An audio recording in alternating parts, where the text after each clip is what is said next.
Welcome at My Love's Melody and Message. Ako po si My Loves. Dala ko ang himig at mensahe mula sa aklat ng Diyos. Ito ay mensaheng biblikal mula sa Espiritu ng Katotohanan para sa bawat tahanan na may Ama. Ang Diyos ay may aklat na buo para sa buong mundo at para sa bawat pamilya.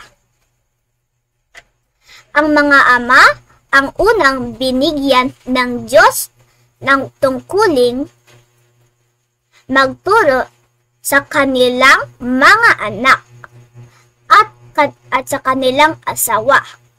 Ngayon, ayon sa kanyang kalooban. Paksa. Sino ang tunay na guro sa tahanan ngayon? Mga taong nag-aral ba sa ibang aklat? O ang mga ama na may aklat ng Diyos? Efeso chapter 6 verse 4. Ang mga ama ang dapat magturo sa mga anak sa disiplina at aral ng Diyos. Jeremiah chapter 31 verse 31 to 34. Ang Diyos ay gumagawa ng bagong tipan at isinulat niya ito sa puso ng kanyang mga anak sa pamamagitan ng kanyang espiritu. 1 Timoteo chapter 4 verse 1 to 2. Maraming bulaang espiritu ang nagtuturo ngayon. Kaya ang mga ama ang dapat magbantay at magturo ng katotohanan sa kanilang pamilya. Isaiah chapter 34 verse 16. Ang aklat ng Diyos ay buo. Basahin natin ito. Ang mga ama ang unang dapat magbasa at magturo. Colossus chapter 2 verse 8. Huwag tayong sumunod sa pilosopiyang gawa ng tao. Ang mga ama ay dapat sumunod sa aklat ng Diyos lamang. Matalinong tanong. Sino ang binigyan ng Diyos ng tungkulin sa tahanan? Ang mga ama na may aklat ng Diyos. Matalinong tanong. Ano ang mangyayari kung hindi magturo ang ama? Maliligaw ang pamilya ng Diablo na gumagamit ng tao.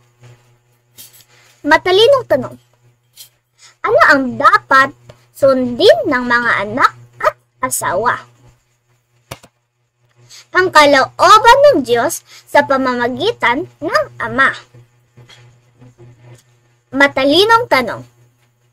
Paano magtuturo ang Ama? Sa pamamagitan ng aklat ng Diyos na buo at hindi binago. Matalinong tanong. Sino ang nagtuturo sa puso ng Ama? Ang Diyos sa pamamagitan ng kanyang espiritu. Halimbawa, isang ama ang nagbabasa ng aklat ng Diyos araw-araw. Tinuturuan niya ang kanyang anak at ang kanyang asawa. Nagiging matatag ang kanilang tahanan sa katotohanan. Halimbawa, isang ama ang hindi nagbabasa ng aklat, nagtuturo siya ng sariling unawa. Naliligaw ang kanyang pamilya. Nagiging mahina sila sa harap ng kasinungalingan. Aral. Ang mga ama ang unang guro sa tahanan. Ang Diyos ang magtuturo sa kanila sa pamamagitan ng kanyang espiritu. Ang aklat ng Diyos ay buo at ito ang dapat ituro sa pamilya. Buod. Ang mga ama ang binigyan ng Diyos ng tungkulin. Magturo sa kanilang pamilya sa pamamagitan ng aklat niya na buo. Ang Espiritu ng Diyos ang nagtuturo sa puso ng ama. Ang mga anak at asawa ay dapat sumunod sa ama para hindi sila maligaw ng diablo. Maraming salamat sa panonood at My Love's Melody and Message. Ako po si My Loves. Nagsasalita ng katotohanan mula sa aklat ng Diyos. Paki-like, share, at subscribe para marinig pa ang mga mensahe mula sa Espiritu ng Diyos. God bless! Mwah! Chupi.